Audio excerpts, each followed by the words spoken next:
Hi, everyone. This is Kristy Bird MaKieve, and I'm the CEO of Healthy Rural California. I'm also the Executive Director of Butte-Glenn Medical Society. And just to remind folks that they're two separate organizations, both nonprofits, but that we are affiliated, and Butte-Glenn Medical Society is in the process of launching Healthy Rural California. We got IRS approval in January 2020 and have been doing some amazing things since then. One of the projects that I want to update folks on today is our graduate medical education. In 2019, we had a residency task force, and we immediately said that let's do everything we can to bring residents to the area. And I just was looking through a feasibility study that we conducted in early 2020, thanks to CSU Chico's Economic and Development Planning Group, wonderful partnership with them, and of course sponsored by Anthem. Thank you for their sponsorship to make that happen. What we were studying in that feasibility study was what I have called the Health and Technology Education Center, a building that would be a home for future residents, and the Rural Sim Center, which is an amazing organization that just simply needs more space and to grow and to sort of take that leap into a more up-to-date technology support, doing great things with CSU Chico and their nursing students, as well as allied health professionals throughout the region of Northern California. So it was a natural partnership to include them in our new building concept. And I was just reminded of that feasibility study for the Health and Technology Education Center. We'll be talking next week with some leaders about working that into the regional plan. And in that feasibility study was the section on residency programs in general. We knew at the time that we were going to be looking at how to set up or support the setup of graduate medical education in Northern Butte County, but to help the region. And then Healthy Rural California was selected through the Psychiatry Residency feasibility study to move into the space and make it happen. So it would be fantastic if we could have a building for any residents that come to this area in the future to have sort of a centralized location. And we could also provide some CME through that building. So I'm kind of blending these two different feasibility studies and projects, but they do go hand in hand. I was just reminded, though, in the building feasibility study, how stark the reality is between an urban area and a rural area in terms of the ability to establish residency programs, and how residency programs are one of the #1 ways to change access to care issues. And so it reignited the passion for the building. But meanwhile, I also needed to give an update to the various groups that have supported our graduate medical education effort, in particular the psychiatry residency. So I'll back up on that one. So Healthy Rural California was chosen to be the vehicle to be the engine, really, that will bring the residents to this area, particularly for psychiatry residency. And our hope, big picture, is to raise money to launch the psychiatry residency program, and in addition have some funds available to then do the assessment needed for primary care next. Would the community best benefit from family medicine, or would a particular clinical facility or hospital benefit better from internal medicine? Those are, some of those conversations have happened already in our community. So we would love to have the funds to help do the feasibility studies to see what really would work best and what next steps should be taken once the psychiatry residency is in place. So we are currently in the process of raising those funds to launch the psychiatry residency, and then hopefully be able to support the other possible specialties that are needed in our community. But not only needed in the community, but what is possible and what is the will of any individual hospital or clinical facility in the area. So should there be an interest in, say, surgery for a residency program, what would be possible? And a feasibility study can do that financial and resource analysis that would say, yeah, that particular hospital has an interest in surgery. This looks like it's a feasible thing, and then Healthy Rural California could help, support it however that needs to happen. We're not also only wedded to the northern part of Butte County. So Healthy Rural California in its name is open. We do kind of focus on Northern California, but as a region, it would be fantastic to come together and do a strategy around primary care needs, other perhaps psychiatry residency needs, and get a good strategy together to help everybody, lift us all up, because everything north of Sacramento has very few residency programs and very large access to care, mental health issues. So how can we be that engine to help everybody? The psychiatry residency first step was a big step last week, actually. Healthy Rural California submitted our application to Acgme to become the sponsoring institution. And from there, once we are accredited by Acgme, we can then submit our psychiatry residency application. So last week was a huge first step. There are many, many people involved. Thank you to everyone who helped out. I know I speak on behalf of Dr. Theodore Swerdling, who is our DIO, and his gratitude for everyone. And to him, Dr. Swerdling, thank you for all of your help, because you were right there with us throughout the morning as we were working to submit the application and just make sure that all of the items were in place and ready for us to submit. So that was last Thursday, and I'm trying to take a little vacation this week. So I hope everybody gets to take some vacation time. Everybody in healthcare deserves as much vacation and downtime as they can possibly take, because this was a long haul in the pandemic and some pretty scary stuff, right? Everybody in healthcare was on that front line. And so I'm wishing everybody to have a break in that. I wanted to go over a couple of the things that everybody in the community needs to be aware of. I'm on a huge learning curve, and the process of exploring how to make graduate medical education happen in this area led to a webinar series, and it was sort of the pre-planning of what you would need to establish a residency program in a rural area. That series of 8 webinars was recorded and available through Physicians for a Healthy California. And I'm beginning to realize that this next phase of,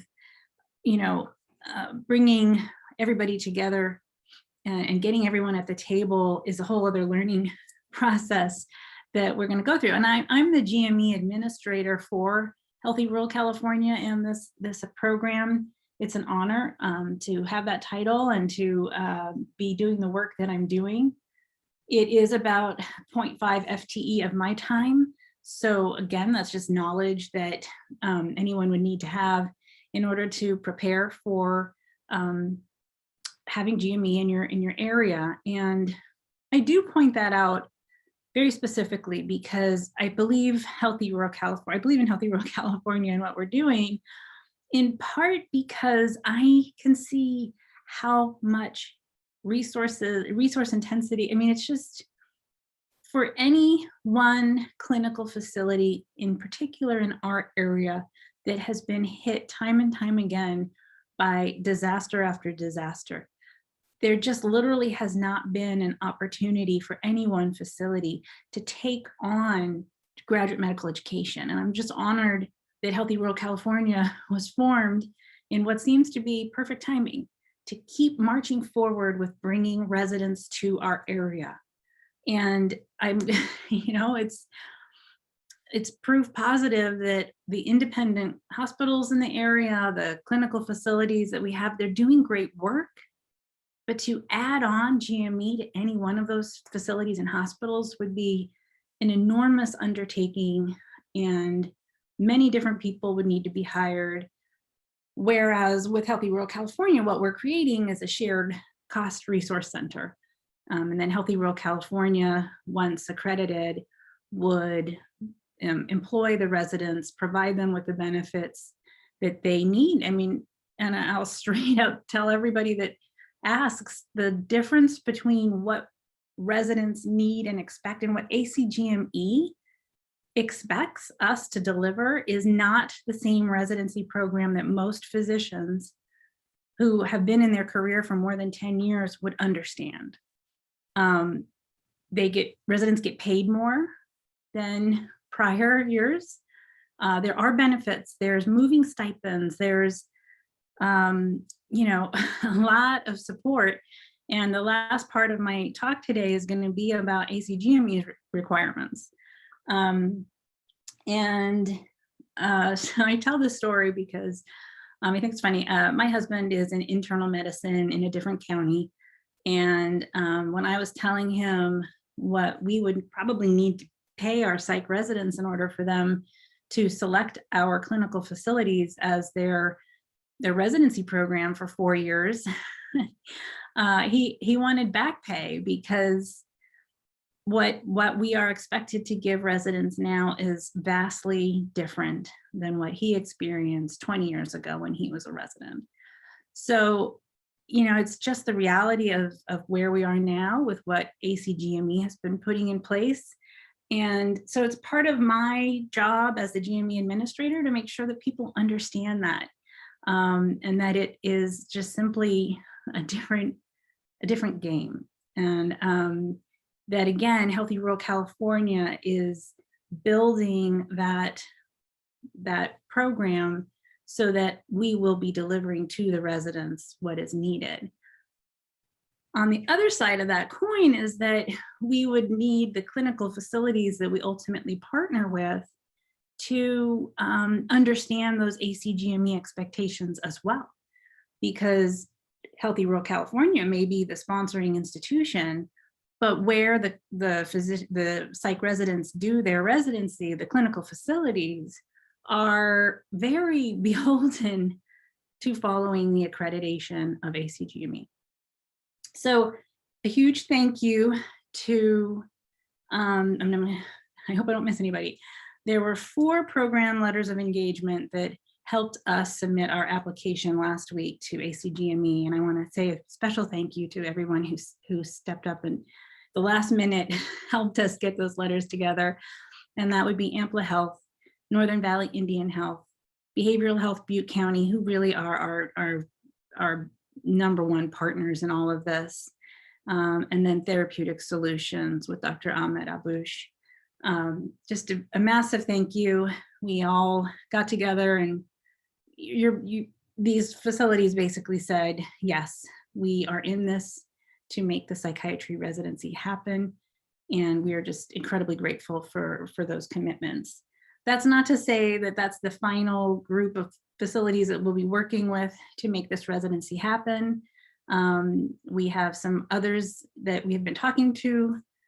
When we submit the psychiatry residency application is when we're really going to need to have firm commitments, affiliation agreements, all of those things that will make the psychiatry residency application real. So we're on that path. And we will be hiring a program director for the psych residency. It's got to happen sometime by September, end of September. So stay tuned for that. We're trying to understand with our consultants, who are amazing, Kiki and Maggie, thank you for all you do, and Allie too, to see, because it's about 0.8 time of 0.8 FTE for the program director to do the sort of administrative work needed to manage 16 residents. And this is just psychiatry. So we're fairly certain that to find a psychiatrist in this area who is willing to take away their clinical time, or able to take away their clinical time with the shortage of psychiatrists already in the area, that we're probably going to have to recruit from outside of the area. You know, everything is open, but the expectations will be a minimum or average of about 0.8 FTE for administrative work to manage the psych residents. So that's a huge bit of the puzzle. And so we're working on what that means. Where would the clinical 0.2 FTE be housed, and trying to figure out those things, as well as how can we best recruit to what we think is going to be a very innovative program, high impact in a community, really helping develop a curriculum that's innovative and embedded with trauma-informed care. So lots of things have to happen this summer. Once I come back from vacation on Monday, July 12th, I'm really going to dive into it. And massive thank you to Lisa Lee, who's our intern from Chico State, who has been looking at psych residency program director job descriptions that are posted throughout the country, and really just assessing what our draft job description looks like, and making sure that we're competitive and can recruit the best of the best for our program. If anybody has any questions about the program director position, please feel free to reach out to me or to Dr. Zwerdling if you happen to know his contact information. I can always be reached at, well, the best way to reach me is through the main email that I check, which is bgmsed@gmail.com. That stands for Butte-Glenn Medical Society Executive Director, the other hat that I wear. I do want to talk really quickly about the Graduate Medical Education Committee of Healthy Rural California. A massive thank you to everyone who came together over the last 4 months. We met, and each meeting was primarily devoted to making sure that we had all the policies in place in order to submit the sponsoring institution application. And it was a very big learning opportunity for all of us. We're so lucky we have Dr. Debbie Lupeka from Shasta Community Health Center on our GMAC, and she's so helpful in emphasizing things that we really need to pay attention to. The Acgme, has sort of changed recently, or that she's experienced with her family medicine residency in Reading. We have, I'm going to miss people, but we have Scott Kennelly, the director of behavioral health, Butte County, Dr. Eric Peterson, who's the medical director, who just joined behavioral health Butte County in May, but has been an immediate advocate and special, wonderful addition to the GMAC. We have Dr. Andy Miller, who's with Enloe Medical Center, Dr. Malcolm McDonald, who was our initial DIO as a volunteer, and then Dr. Theodore Zwerdling stepped in and is now officially the DIO. Thank goodness. Thank goodness for both of them. And then who else? I'm missing someone. I know I am. I should have that list in front of me.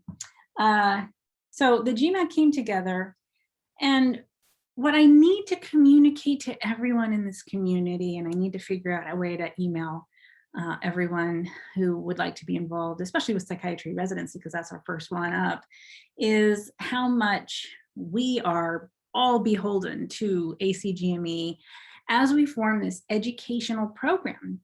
All educational programs are accredited by somebody, and Acgme is the one who will be assessing and analyzing whether we are delivering the best quality education that we can to these future psychiatry residents the minute they come to our area in the summer of 2023. Our goal is to be part of Match Day 2023. So we are on it and working hard to achieve that goal.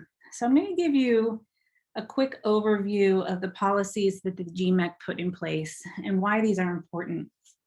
So there's the institutional oversight of residency programs.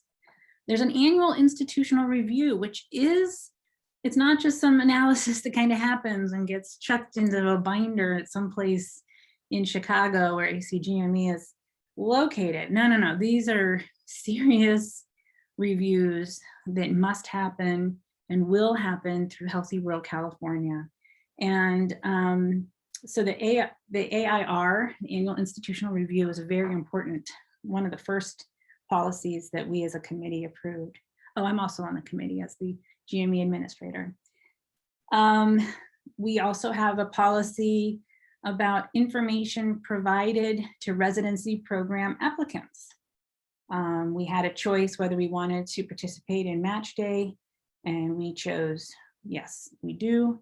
And then what we need to provide in order to abide by the rules of match day. So we also approved clinical learning and working environment. So there's very strict policies on how to ensure that we are providing a clinical learning and working environment. And each of the facilities and hospitals that we partner with in the future will need to abide by that as well. A fatigue mitigation policy, and that's not just for residents, but it's also for faculty.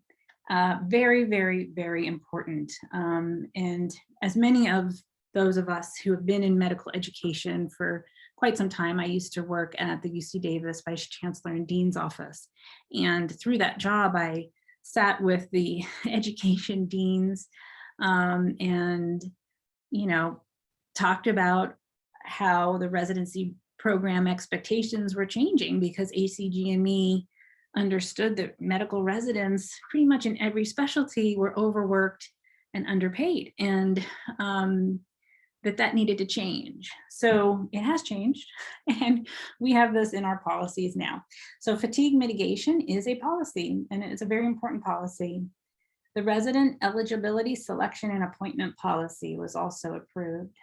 So I'm not probably going to cover all of them, but I did want to touch on as many as I could so that people understand why we're doing what we're doing. It's in order for us to understand what Acgme needs of us, and also to share that with all of the clinical facilities that we partner with.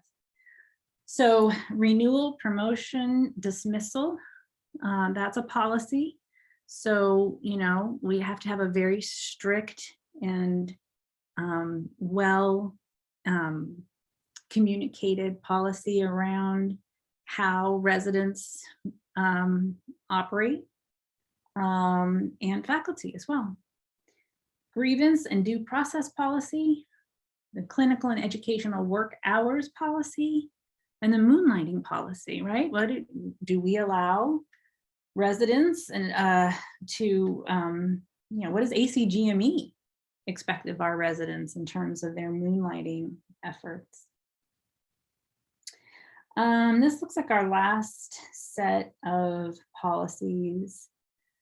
There's resident and fellow contract provisions, very strict from Acgme. So Healthy Rural California will be on that. Impaired physician policy is also very important. There's a wellness and well-being policy, and that is also extremely important to everyone in the GME committee. As we met and talked about this, Dr. Wardley really emphasized this as an important part of what we will be building. Diversity and inclusion, professionalism in graduate medical education, a new physician code of conduct to balance with our affiliated clinical facilities. So while a clinical facility partners with Healthy Rural California, and they may have a professionalism conduct guidelines, we're going to have one that will help Acgme understand that our code of professionalism meets their guidelines, and it may be different from the clinical facilities. So we have to, you know, work through that. The restrictive covenant policy, which means we are not competitive in any way. There's no compete policies amongst us. We have everybody at the table who wishes to work with us, and we support all of them. And I think that, you know, that fits with when I think about Butte-Glenn Medical Society. We support the medical community. regardless of any one hospital or affiliation of any kind. It's all about supporting the community at large. And that's kind of how we view this graduate medical education program as well. Guidelines for interactions with vendors, residency reduction and closure, sort of what happens with sunsetting if need be, supervision of residents, and salary benefits and provisions for residents. So we at Healthy Rural California will be providing the malpractice insurance as well, and we hope to partner with MIEC. Those discussions are already underway, and all of the different aspects that go into recruiting and managing the residents is what Healthy Rural California will be doing. So I gave a quick overview of all of the different policies that the GMAC approved. We had our final meeting toward the end of June. We submitted the sponsoring institution application, and all of that was wrapped up last week. And now we move into the very, very concrete and solid psychiatry residency. It is going to be, this is it, right? We've been talking as a community for 2 years in August about how we would best bring medical residents to this area, and this is it. We invite everybody to the table who wishes to participate, and we invite your teams of people to look at ACGME's website, understand what that accrediting process is, get to know Healthy Rural California and what we're proposing. And just thank you to the clinical facilities that have already even just done a program letter of engagement to help support our applications. It's it seems like, oh, the residents aren't coming until 2023, but the applications have to go in, they have to be reviewed, we have to be accredited, and we are moving quickly. I mean, typically you should allow 5 years from start to finish, literally from we should have a residency program to actually having residents come in the door. It's a long time and a lot of money. And so we are raising money to get to the psychiatry residency accreditation. And we're moving very quickly because once we are accredited, we can draw down from an award that was given to Behavioral Health Butte County in partnership with us to establish the Psychiatry Residency Consortium.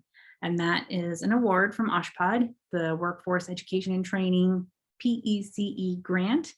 We're so lucky to have that fund. We just need to get to accreditation, and that might not be until the end of 2022. So, and there's a lot of expenses in the launch of this. We look to our clinical partners, to our insurance company partners to help support our operational costs so that we can get to accreditation, and then it's liftoff.